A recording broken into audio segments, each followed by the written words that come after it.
মিথ্যাবাদীদের জন্য কবরে রয়েছে ভয়ানক শাস্তি। রাত গভীর।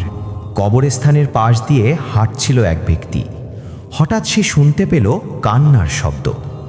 ভয়ে থমকে দাঁড়াতেই এক কণ্ঠ বলল, আমাকে দেখছো না কেন? চমকে উঠে তাকিয়ে দেখে একটি মুখ অন্ধকারে ভাসছে, কিন্তু মুখের জিহ্বাটা অস্বাভাবিক লম্বা, আগুনে পুড়ছে। লোকটি কাঁপা গলায় জিজ্ঞেস করল, তুমি কে? কণ্ঠস্বর উত্তর দিল, আমি সেই ব্যক্তি যে দুনিয়াতে মিথ্যা বলতাম, মানুষ ঠকাতাম, সত্য গোপন করতাম। আজ কবরের আযাবে আমার জিহ্বা আগুনে পোড়ানো হয়। হঠাৎ মাটি কেঁপে উঠল, চারদিক থেকে আওয়াজ আসতে লাগলো, মিথ্যাবাদীদের জন্য রয়েছে কঠিন শাস্তি। ভয়ে লোকটির চোখ খুলে গেল। সে ঘামে ভিজে গেছে। ফজরের আজান ভেসে আসছে।